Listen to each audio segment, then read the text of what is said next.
Vou ler dos versículos de 1 a 6. Diz assim a palavra do Senhor: Mas para a terra que estava aflita não continuará a obscuridade. Deus, nos primeiros tempos, tornou desprezível a terra de Zebulon e a terra de Naftali. Mas, nos últimos, tornará glorioso o caminho do mar, além do Jordão, Galileia dos gentios. O povo que andava em trevas viu grande luz, e aos que viviam na região da sombra da morte, resplandeceu-lhes a luz. Tens multiplicado entre este povo a alegria, ne aumentaste. Alegram-se eles diante de ti, como se alegram na ceifa, e como exultam quando repartem os despojos. Porque tu quebraste o jugo que pesava sobre eles, a vara que lhes feria os ombros e o cetro do seu opressor, como no dia dos medianitas. Porque toda bota com que anda o guerreiro no tumulto da batalha, e toda a veste revolvida em sangue serão queimadas, servirão de pasto ao fogo, porque um menino nos nasceu, um filho se nos deu, o governo está sobre os seus ombros, e o seu nome será Maravilhoso, Conselheiro, Deus Forte, Pai da Eternidade e Príncipe da Paz. A palavra do Senhor é maravilhosa porque ela traz para nós a revelação de Deus para as nossas vidas, não é? É Deus falando com o seu povo, é Deus falando conosco. E Deus quer falar algo muito importante para nós no Natal, né? Porque o Natal ele tem um significado, que é o nascimento de Jesus. E com o nascimento de Jesus, nós podemos perceber em toda a Bíblia, como nós cantamos aqui, que há uma singularidade, há uma proximidade entre Natal e luz. Natal e luz, a todo sentido. Quando nós vemos que na palavra do Senhor, Natal, nascimento de Jesus, tem a ver com luz, com luz. Nós vemos isso em vários textos bíblicos, e aqui lemos também a respeito de que Deus é o Deus da luz, o Deus das luzes, e que as trevas não habitam nele. E nós sabemos que trevas é ausência de luz. O significado de trevas é ausência de luz, porque onde a luz vai, dissipa as trevas. E nós sabemos que o nosso Senhor veio a este mundo para dissipar as trevas. A ausência de Deus é justamente as trevas. E o que as trevas nos trazem? Caos e confusão. É isso que traz as trevas. Caos e confusão. E a sabedoria bíblica, nós temos o entendimento que a presença de Deus, ela nos traz o quê? Ordem e orientação. É isso. Toda a palavra de Deus, ela vai fazer com que haja ordem e orientação em todas as coisas, inclusive na nossa vida. Quando nós, assim, pela sabedoria bíblica, pela palavra do Senhor, o Evangelho, que é a boa notícia, que é Jesus Cristo, na sua presença, então, a ordem, a orientação, para que todas as coisas caminhem de uma forma perfeita, no sentido de que tudo aquilo que nós fizermos conforme a palavra de Deus, Deus nos abençoará. Deus nos guiará pelo caminho de vida, pelo caminho que nos traz a esperança de que tudo aquilo que nós estamos vivendo não é em vão, mas nós sabemos que o final das coisas, como que elas serão. E no caminhar de um cristão e da igreja do Senhor, nós vemos a boa mão do Senhor sobre nós, pois sabemos que diante de tudo aquilo que nós estamos vivendo, as portas do inferno não vão prevalecer contra a igreja, contra o seu povo. Por isso nós devemos marchar, porque pelo Senhor marchamos assim. Seu exército poderoso é. É isso que nós somos, é isso que nós cantamos. E nós devemos viver então diante da sabedoria bíblica, não na ausência de Deus, não distante de Deus, porque pecado é justamente isso. O pecado é o afastamento de Deus. Pecado é se afastar, é se desconectar do Senhor. Por isso nós não devemos viver no pecado. Nós vivíamos no pecado, nós vivíamos nas trevas, nós vivíamos em caos, em confusão, antes de conhecer Jesus. Antes de Jesus nos alcançar, antes de Jesus nos escolher, pois sabemos que não fomos nós que escolhemos Jesus, mas Ele que nos escolheu, Ele que foi atrás de nós, Ele que nos abraçou, Ele que nos redimiu. Esse é o nosso Redentor, esse é o nosso Salvador, que veio a este mundo nasceu, morreu, e ressuscitou e vive está em nossos corações. Max Lucado fala algo interessante a respeito disso, né? Da presença de Jesus no nosso coração, pois sabemos que se nós frequentarmos e irmos nos túmulos de Buda, de Maomé, nós encontraremos os restos mortais dele lá, mas se nós formos na tumba de Jesus, nós não o encontraremos lá, porque ele está no nosso coração, ele vive no nosso coração. Ele se faz presente no meio da igreja. Nós estudamos aqui as 7 cartas da Ásia Menor, falando que Jesus anda no meio da igreja, ele está presente. Assim para nos abençoar, assim para cuidar de nós, assim para nos dar orientação e ordenar sobre as nossas vidas aquilo que está desordenado por algum momento da nossa vida, algum fracasso, alguma frustração, algum pecado que cometemos. E assim o Senhor está aqui para nos perdoar e nos direcionar conforme a sua palavra. É isso que nós devemos aprender em relação a isso. Nós podemos ver isso claramente na palavra do Senhor, lá em Gênesis capítulo 1, versículos de 1 a 3, em que Deus disse, no princípio Deus criou o quê? Céus e terra. E ela estava sem forma e vazia. Olha o caos aí. E havia um quê sobre a face do abismo? Trevas. Não havia luz. E Deus disse o quê? Haja luz. E o que houve? Luz, porque ele disse, não havia nada ainda criado. E Deus disse, haja luz, e houve luz. As trevas se dissiparam em meio àquele momento em que a terra estava sem forma e vazia. Havia um caos, havia uma desordem, havia uma confusão. E Deus colocou em ordem. E Deus colocou em ordem tudo aquilo que ele assim passou a criar pela sua voz. Dizendo, haja luz, e houve luz. Porque o nosso Deus é o Pai das luzes. E assim o seguimos. E por isso nós devemos viver na luz, como nós lemos aqui, lá em 1 João capítulo 1, versículos de 5 a 10. Se nós andamos na luz, nós devemos viver na luz. Esse é o desafio do cristão. Como que isso é difícil? Porque nós temos uma natureza pecaminosa, uma natureza que ama pecar, que gosta do pecado. Certa vez eu estava com os adolescentes falando assim, e aí, o que vocês falam sobre o pecado? A gente precisa se esforçar para pecar? Aí eles começaram a rir de mim. Claro que não, né, pastor? Não precisa fazer esforço para pecar, porque é natural da nossa natureza. Nós não precisamos nos esforçar. Hoje eu vou me esforçar para pecar. Não precisa se esforçar, não. É algo natural. Nós devemos o quê? Evitar o pecado. Nós devemos correr do pecado. Nós devemos nos afastar, pois sabemos que se nós vivermos no pecado, nós nos afastamos do Senhor. E assim, com a ausência do Senhor, nós vivemos em caos, em confusão, porque iremos para as trevas. Devemos viver na luz. Devemos andar na luz. É isso que nós devemos viver. Natal significa luz. Por isso, o significado de Jesus é tão importante para nós. O seu nascimento é tão importante para nós. Porque assim, nós sabemos que seremos orientados e Ele colocará ordem em nossa vida, ordem na vida da igreja, ordem na sua família, ordem na relação de marido e mulher, na relação de pais com filhos, se nós assim seguirmos a sabedoria bíblica. E nós vemos então, lá em João, essa transposição de Gênesis capítulo 1, versículo 1 a 3, lá em João capítulo 1, versículo 1, de 4 a 5, diz assim, no princípio era aquele que é a palavra. Quem que é a palavra? Jesus. Nele estava a vida, e esta era a luz dos homens. A luz brilha nas trevas, e as trevas não a derrotaram. É isso que João diz. É isso que João diz, que a luz, Jesus é a luz dos homens. E a sua luz brilha nas trevas.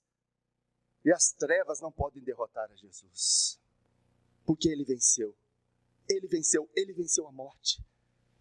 E diante desse cenário, dessa relação que nós vemos então de Natal, luz, nós podemos perceber essa profecia de Natal, que nós lemos aqui no capítulo 9, versículo 1. Acompanhe comigo. Mas para a terra que estava aflita, não continuará a obscuridade. Deus, nos primeiros tempos, tornou desprezível a terra de Zebulon e a terra de Naftali. Mas nos últimos tornará glorioso o caminho do mar, além do Jordão, Galileia dos gentios. Olha a profecia. Contudo, não haverá mais o quê? Escuridão. Não vai haver mais obscuridade, não vai haver mais escuridão para os que estavam o quê? Aflitos. Diante de uma circunstância complicada em que esse povo estava passando. Então não vai haver mais escuridão, não vai haver pessoas mais aflitas. Essa é a diferença, né? Escuridão gera aflição. É isso que o texto nos mostra aqui no capítulo 9, logo no início aí no versículo 1. Nós sabemos que diante de várias situações que nós passamos aí ao longo do ano, né? Estamos chegando aí no final do ano, mais uma semana a gente vai estar chegando aí, se Deus permitir, se Jesus não voltar e nós não formos antes, né? Nessa semana aqui, porque é aquilo, né, meus irmãos? Se Jesus chamar pela senha lá, der o seu número, não tem quem segure, nós estaremos na glória, né? Então nós esperamos ansiosamente pelo chamado de Jesus ou que Jesus volte, né, para nos buscar. Nós sabemos que passamos momentos difíceis. Se você for ver um ano de 2022, muitas coisas aconteceram. Muitas alegrias? Sim, mas também muitas tristezas. Muita aflição diante de situações que você passou, que você não esperava, situações inesperadas ao longo do dia, tempestades que chegaram sem avisar. E a escuridão veio, né? Porque quando começa a armar aquela tempestade, a gente percebe, né? Eu moro num ponto mais alto aqui em Itabirito, eu começo a ver as nuvens lá, tudo negro, já começo a ver, eu vejo a chuva chegando antes, né? Falei, olha, escureceu tudo, vai vir, né? Tempestade. Então, a escuridão, ela traz isso, traz essa aflição. Nós podemos perceber isso ao longo da nossa vida e nesse ano também. Nós sabemos que nós cristãos não vivemos no mar de rosas, vivemos sobre luta, sobre desafios. Jesus mesmo disse, né, que no mundo nós vamos passar por aflições, mas tem de bom ânimo. Eu venci o mundo. Se Jesus está conosco, se Jesus nasceu no nosso coração, que nós venhamos a permanecer firme com Ele, porque a escuridão virá, a aflição tomará conta da nossa vida, mas nós devemos estar firmes com Jesus. E aqui essa é a profecia em que diz, contudo, diante de tudo que vocês passaram, não haverá mais escuridão para os que estavam aflitos. Quem que Jesus está falando? Porque nós vamos chegar aqui agora, num momento meio problemático do texto, em que ele diz que nos primeiros tempos tornou desprezível a terra de Zebulon e a terra de Naftali. Por que o profeta Isaías vai falar justamente dessas duas terras? Estava tudo bonitinho, né? Agora, o que tem a ver aqui Zebulon e Naftali? Para nós entendermos o que o profeta está dizendo aqui, nós precisamos ir no capítulo 8. Volte comigo. Capítulo 8, né, no final dele nós vamos entender quem que são essas terras. Quem que são essas terras? Pode deixar aí no 8. Quem que eram então os Zebulon e Naftali? Eram as tribos que ficavam ao norte de Israel, na terra de Canaã. Quando o povo conquistou Canaã, o que aconteceu? Elas foram divididas em quantas tribos? 12 tribos. E essas duas tribos aí, esses dois territórios de Naftali e Zebulon, eles ficavam mais ao norte. E o que aconteceu com essas duas, com essas duas tribos, né? Com esses dois lugares de Zebulon e Naftali? Eles foram invadidos pelos assírios. No século 8 a.C., o que aconteceu? Os assírios, nós sabemos que os assírios aqui, eles eram sanguinários. E eles entravam para arrebentar mesmo os povos que eles invadiam. E quem que eles assolaram primeiramente pelo norte de Israel? Naftali e Zebulon. Então eles deram com ímpeto a essas duas nações, esses dois povos, os assírios, e fizeram uma devastação nesses dois povos. Eles foram os primeiros a ser atacados. Então, com isso, essa invasão assíria que aconteceu a esses dois povos, devastaram esses dois povos. E por que aconteceu isso? Por que Deus permitiu que os assírios entrassem e ali devastassem esses dois povos, Zebulon e Naftali, povos de Deus? O entendimento? Isaías capítulo 8, versículos de 19 e 22. O que diz o versículo 19? Quando vos disseram, consultai os necromantes, os adivinhos, que chiureiam e murmuram, acaso não consultará o povo ao seu Deus? A favor dos vivos? E consultarão os mortos? Olha só o que o povo estava fazendo antes da invasão dos assírios. Momentos de dificuldades, momentos de escuridão, de aflição. Eles foram consultar quem? A Deus? o texto fala que eles foram consultar quem? Necromantes. Eles foram consultar adivinhos. E a mão de Deus pesou por causa disso. Eles foram servir a outros deuses. Eles foram procurar a outros deuses que não poderiam responder da forma correta aquilo que o próprio Deus responderia. E isso entristeceu, isso deixou Deus irado. Por isso ele permite que os assírios entrassem e devastassem esse povo. Devastassem. Foi difícil, porque eles procuraram outras coisas. Eles foram influenciados a buscar outros deuses. E não buscar o Deus verdadeiro, o Deus poderoso. Eles conheciam o Deus poderoso. Eles sabiam quem era Deus. E eles foram influenciados a buscar outros deuses. E essa influência foi muito ruim para eles. Muito ruim. E é o que acontece muitas vezes conosco. E a pergunta que eu quero fazer é: quais são suas fontes de influência? O que te influencia hoje? Na época, os povos iam muito, e eram muito influenciados em buscar outros povos, outras nações que eram pagãs, que adoravam outros deuses. E hoje é mais difícil, vai ser mais difícil eu adorar um outro Deus. Mas quais são os deuses da nossa época? Quais são os deuses? Jesus se refletiu, Jesus falou a respeito de um Deus poderoso, né, que é Mamon. Ele falou, comparou o dinheiro a Mamon, a uma entidade que dominava os corações. E hoje, né, o dinheiro é muito fácil para dominar os nossos corações. É muito fácil. A gente muitas vezes se prende ao dinheiro. Se prende, muitas vezes, ao culto ao corpo. Se prende a tantas coisas, a tantos deuses que tomam conta do nosso coração e fazem com que nós nos inclinamos e sejamos influenciados por ele, numa cultura que não tem a Deus, numa cultura que vive em escuridão, numa cultura que vive em trevas, no mundo que vive em trevas. E muitas vezes somos influenciados por aquilo que fulano de tal fala lá no YouTube, os youtubers aí que tem por aí, as dicas, os conselhos dessas pessoas que não temem a Deus, que não vivem segundo os princípios e valores de Deus. E nós seguimos aí o que eles falam para a sua vida. Faça isso, faça aquilo, na sua relação com seu esposo, faça isso, com a sua esposa, faça isso, com seus filhos. E a gente está ouvindo esse povo, em vez de ouvir o quê? A sabedoria bíblica, do que Deus quer para nós.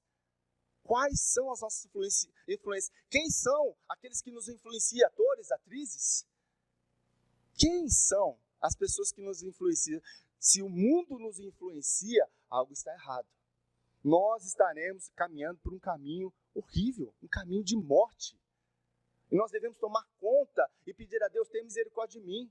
Tem misericórdia de eu criar esses deuses dentro do meu coração. João Calvino, ele disse isso, que o nosso coração é uma fábrica de ídolos. O tempo todo nós procuramos algo para substituir a Deus, para colocar algo na primazia da nossa vida, no trono da nossa vida.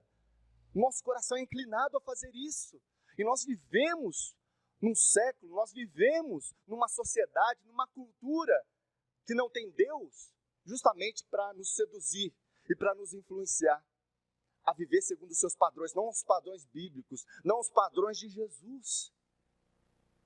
Quais são suas fontes de influência? Você tem sido mais influenciado por essa cultura ou você influencia mais essa cultura? Nós influenciaremos mais essa cultura quando nós estivermos cheios do Espírito. Quanto mais estivermos cheios do Espírito, mais influenciaremos o ambiente de trabalho, o ambiente do nosso lar, as nossas relações, na própria igreja. Nós seremos luz de luz, seremos cheios do Espírito. O que é cheio do Espírito? Está lá em quais são os frutos do Espírito. Se nós somos cheios do Espírito, nós teremos os frutos do Espírito, que é o quê? Amor, paz, longanimidade, domínio próprio. Nós teremos os frutos que serão gerados num coração que está disposto a obedecer à vontade do Senhor, que está disposto a realizar aquilo que o Senhor quer que nós venhamos a fazer. Foi por isso que Jesus nasceu. É nesse sentido que nós devemos entender, que nós devemos viver para Ele, para a glória dEle. Ser influenciado por Jesus, não por este mundo. E assim influenciar a outros. Influenciar aqueles que estão ao nosso redor. Porque a palavra do Senhor diz lá em Salmo, capítulo 1, versículo 1 e 2, um salmo bem conhecido, né? que diz lá, como é feliz, bem-aventurado é aquele que não segue o quê? O conselho dos ímpios.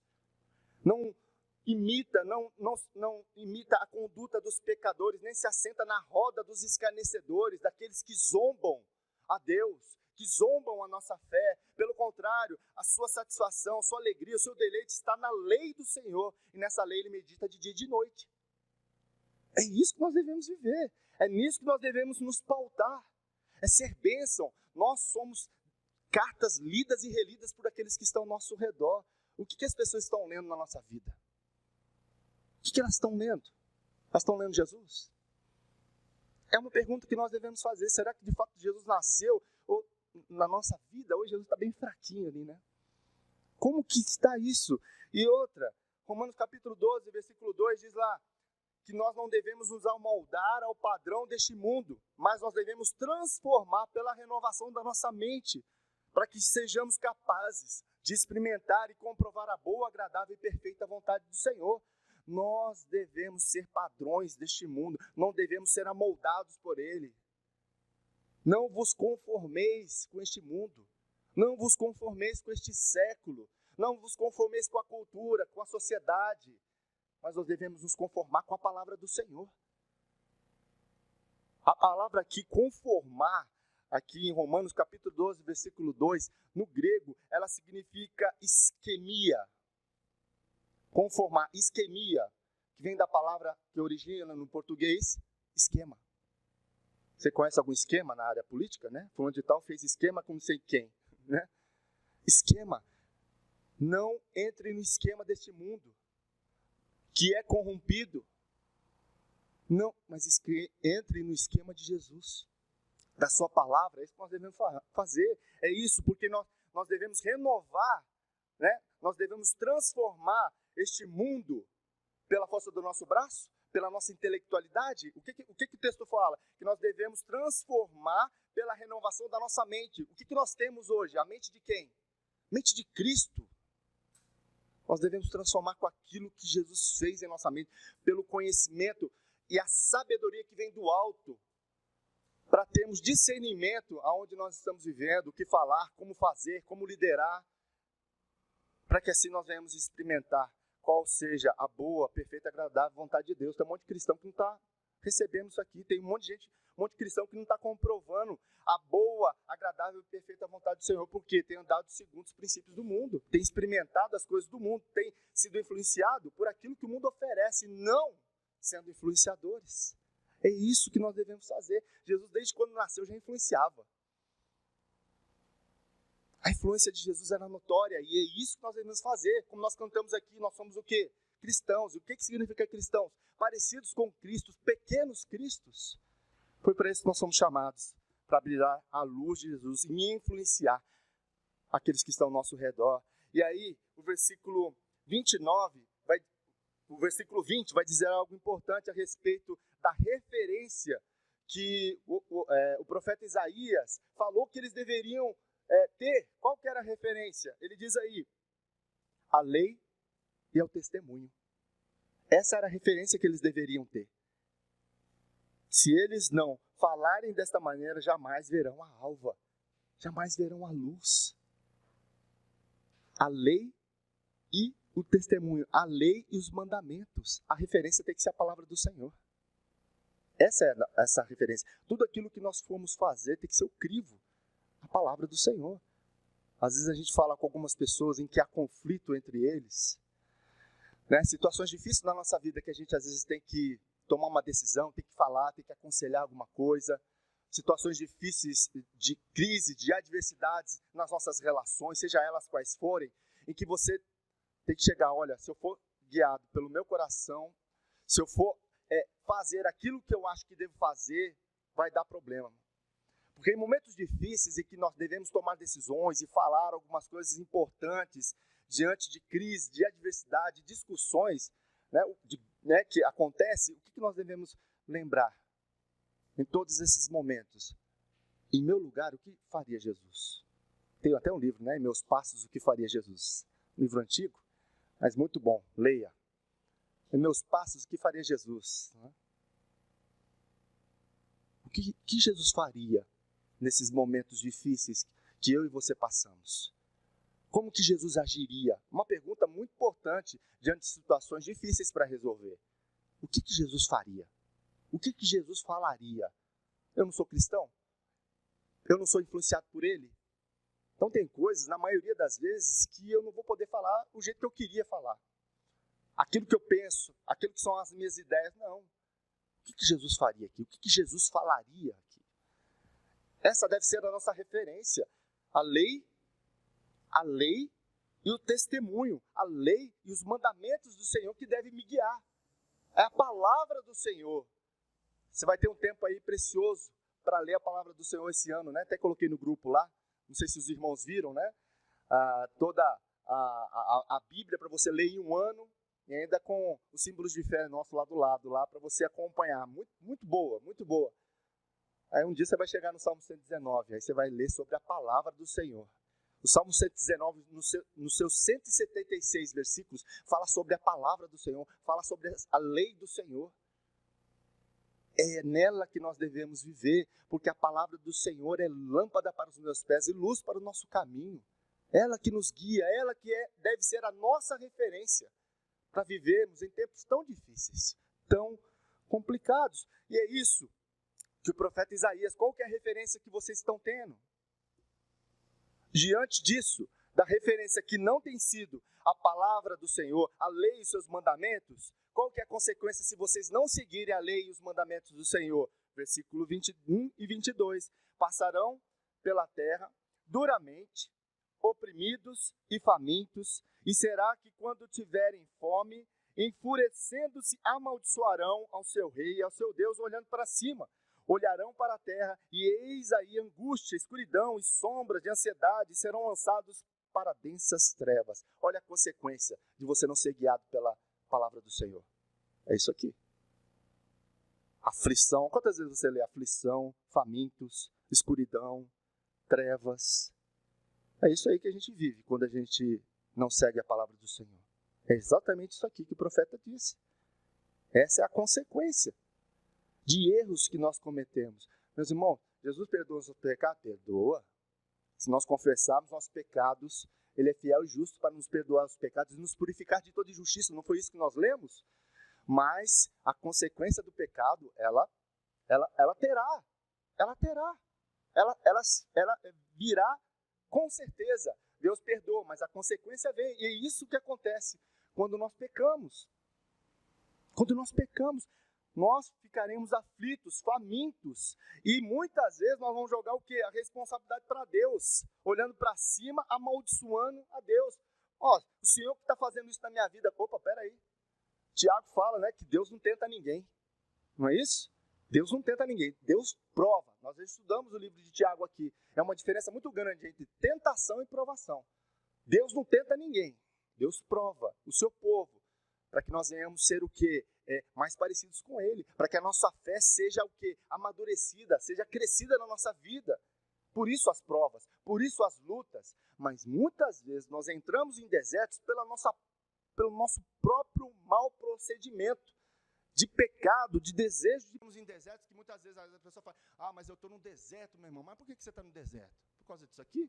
Você consultou a médica, você foi influenciado por outras pessoas, você foi seduzido pelos pecados desse mundo, pela tentação, caiu na armadilha, e agora você está colhendo o deserto, você está passando pelo deserto porque você pecou.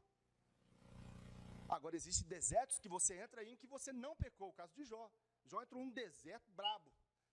Mas porque ele pecou? Não. Inclusive os amigos dele, depois do 7º dia, falaram assim, confesse seu pecado aí. Estava tudo bem, né, em silêncio, uma semana, mas confesse seu pecado aí, porque o que você está passando, porque você está em pecado. Jó falou assim, eu não estou em pecado não. Mano. É isso que nós devemos entender. Nós sabemos, muitas vezes, os desertos que nós estamos passando. Qual a motivação? Por que você está ali?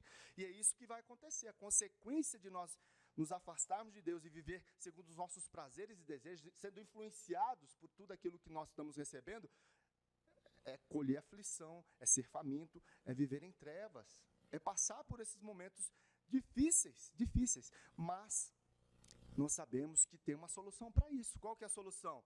Capítulo 9, versículo 1, no final dele diz o quê? Na parte B, mas nos últimos tornará glorioso o caminho do mar, além do Jordão, Galiléia dos gentios. Entendeu agora Zebulon e Naftali? O que aconteceu com eles? E qual que é a promessa de Deus agora para eles? Que Deus vai honrar vocês. A Galiléia dos gentios, né? O caminho do mar junto ao Jordão, bênção. Se você confessar seu pecado, se você se render ao Senhor, responder ao seu chamado, Ele vai te abençoar. É a boa notícia que nos encontrou, é o Evangelho. Nós vivemos no Evangelho, por isso, se renda diante do Senhor. Diante daquilo que aconteceu, Deus é o nosso Pai. Ele cuida de nós, Ele nos disciplina, Ele nos ama. E nos dará um novo caminho. Nos erguerá do pó e da cinza. E fará com que nós venhamos andar na luz. Versículo 2. O povo que andava em trevas viu o quê? Grande luz. E aos que viviam na região da sombra da morte, resplandeceu-lhes a luz. Está falando aqui de Naftali. O contexto é Naftali e Zebulon. Olha aí o que vai acontecer com eles. Vocês estavam em trevas, mas vocês vão ver o quê? Grande luz. Vocês viram grande luz. Sobre os que viviam na terra da sombra da morte, raiou a luz. Vocês estavam o quê? Nas trevas. O que é trevas? Caos, confusão. Foi isso que eu disse? E vocês vão estar na luz agora. Ordem, orientação. Que bênção. Que bênção. Por isso, tenha um coração humilde. Quando cair, você fala, me perdoa. Deus, porque você feriu primeiramente a Deus. Você lembra quando José, ele corre do pecado, corre da mulher de Potifar? O que ele diz para ela? Pecaria, ele diz duas coisas. Pecaria eu contra Deus e contra o meu Senhor? Né? Eu não vou pecar com nenhum dos dois. Ele primeiro fala, pecaria eu contra Deus? Olha só o temor que José tinha. Olha o temor e tremor que ele tinha diante de Deus. Eu não vou pecar contra Deus. Eu não vou pecar contra o meu Senhor aqui na terra. Né, que é o seu marido. Não vou fazer essas duas coisas não. De jeito nenhum. É isso que nós temos que ter consciência, porque nós vivemos na luz, mas é um passo para a gente andar nas trevas. Meu irmão, você não quer cair em tentação? Ande aquém do seu limite. Você conhece o seu ponto fraco. Todos nós temos um ponto fraco, todos nós. Não ande perto do seu ponto fraco. É que nem um abismo, né? Não ande na beirada do abismo. Ande aquém do abismo. Para que você não caia, porque vai que você está na beirada, a gente arrisca muito, né, com as nossas fraquezas. A gente anda no limite ali. E aí a gente se torna presa fácil. Para cair nas armadilhas de Satanás. Nas tentações. Por isso não ande no limite das suas fraquezas. Olha, é que nem eu falo, a gente está lá na casa de recuperação, né? A gente trabalha lá, graças a Deus, né? Deus tem abençoado lá. É o que a gente sempre fala, depois que você sai daqui recuperado, não passe nem perto de um bar. Nem trisque, o bar está ali, você passa do outro lado. Não ande perto daquilo que te destruiu, do seu ponto fraco. Assim é na nossa vida. Você sabe o seu ponto fraco, não anda perto dele, não. Evite esses caminhos, para que você venha ter a possibilidade de cair. Ande aquém dos limites, para que assim nós venhamos sempre estar na luz. Na luz. Versículo 3. Olha o que o profeta fala ao povo ali de Naftali, de Zebulon.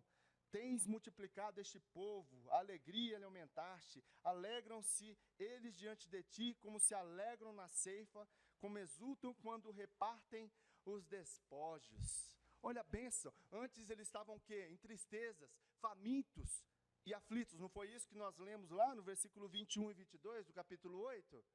Olha o que Deus está falando para eles, agora vocês vão ter alegria. Vocês vão ter alegria na seara, na colheita. Vocês vão ter alegria na colheita, nos despojos de guerra. Eu vou abençoar vocês. Vocês vão ter alegria no meio de tudo aquilo que vocês passarem em meio à aflição. Eu vou dar alegria. Deus vai nos dar alegria, por isso se renda ao Senhor. Abra o seu coração para que Ele cure das feridas, para que Ele trate, para que a alegria entre no seu coração, porque a alegria do Senhor é a nossa força para continuar, a nossa luta. E nós vamos se alegrar diante dEle de tudo aquilo que nós passamos um dia. E essa é a promessa. É se regozijar na colheita. Exultar quando nós dividimos aí o bem, os despojos. Antes éramos tristes quando nós pecamos, a tristeza bateu no nosso coração, sofremos com isso, mas terá alegria se nós confessarmos os nossos pecados, se nós tivermos o desejo de andar na presença do Senhor, teremos a colheita e seremos fartos de bens. É isso que o texto diz. O texto continua ainda. Versículo 4. Porque tu quebraste o jugo que pesava sobre eles, a vara que lhes feria os ombros e o cetro do seu opressor, como no dia dos midianitas. O que havia sobre eles? Um jugo. O que é jugo? Uma opressão, um castigo. Jugo é aquilo que os cavalos, o boi usa, né? Coloca aqui, né? Não tem carro de boi, né? Poucos aqui vão conhecer carro de boi. Faz aquele barulho, né? E 2 bois. E aí o que tem sobre eles? O quê? Um jugo, né?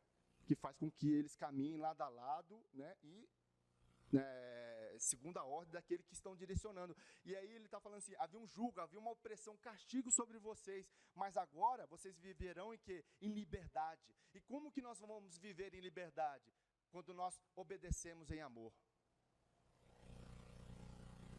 Nós viveremos em liberdade quando nós obedecemos ao Senhor. Em amor, é isso, obediência. O que o nosso Pai eterno quer de nós? Obediência. O que mais alegra o coração de um pai e de uma mãe em relação ao filho? Quando ele é obediente. Viu, crianças? Viu? Isso alegra o coração do pai e da mãe. Quando você fala e ela obedece. Assim é Deus conosco. O que alegra o coração do Pai? Quando nós obedecemos a sua palavra. E aí nós andaremos em liberdade.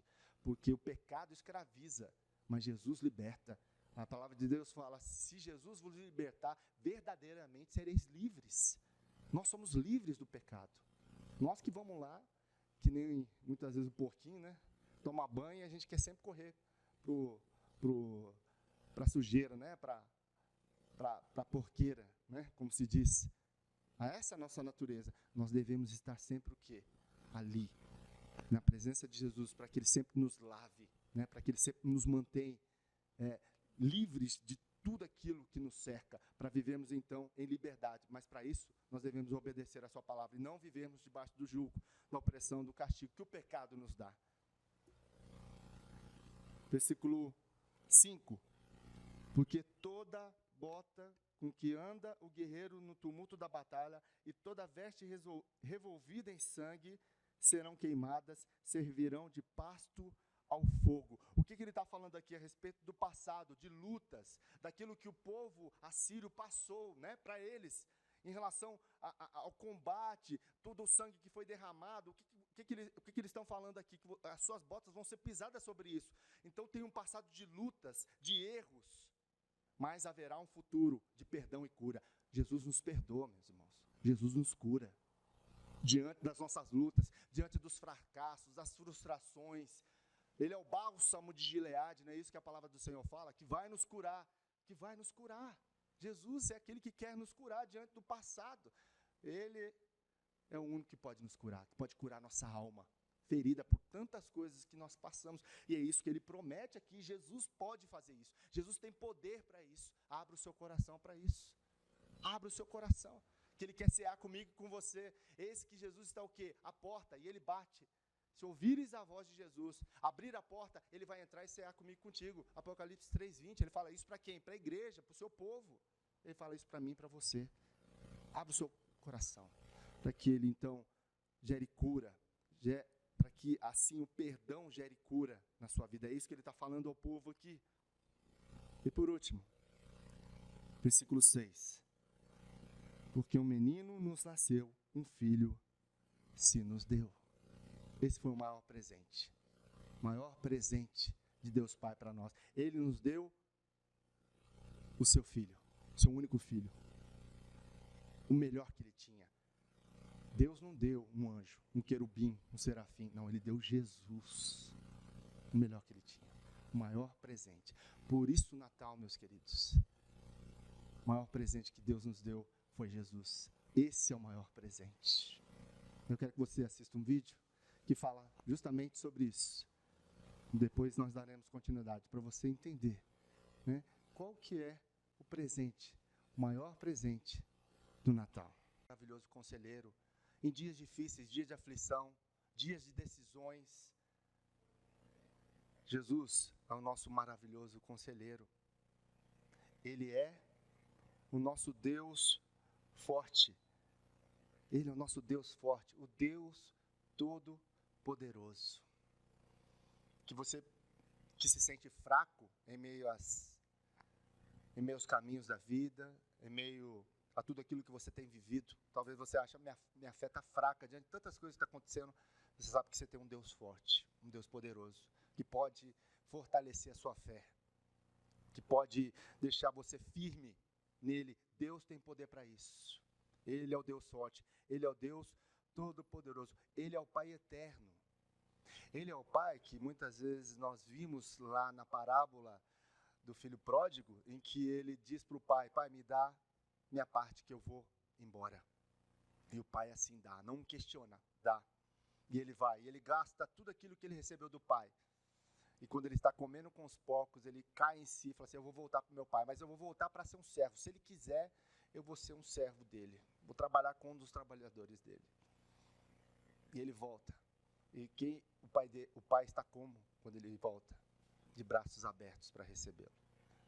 Esse é o nosso Pai.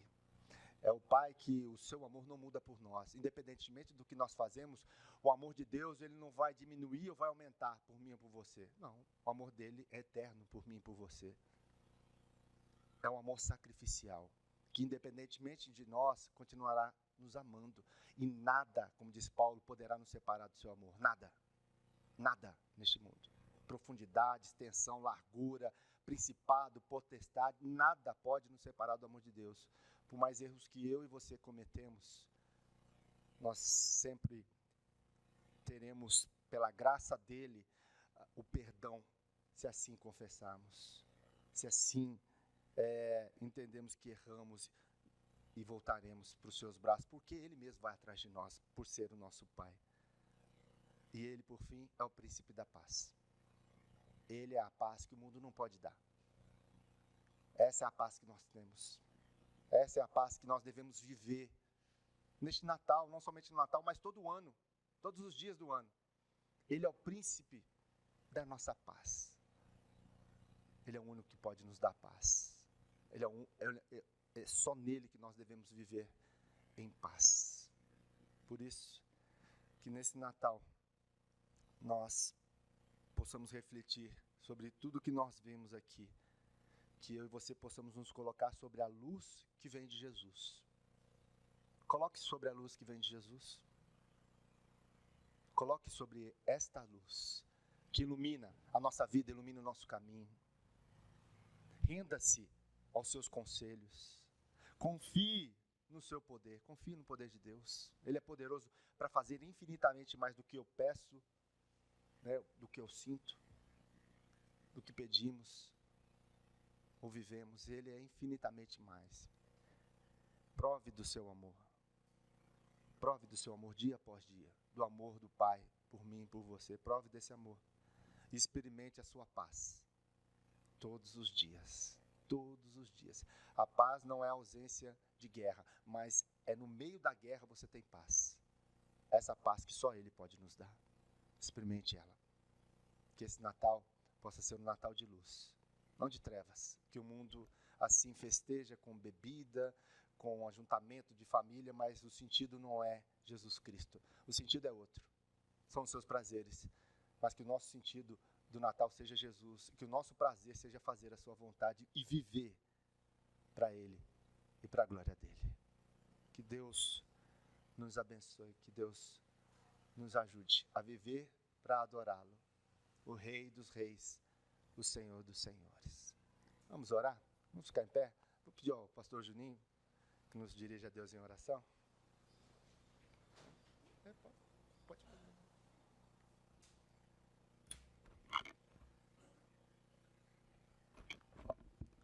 Amém. Boa noite, irmãos.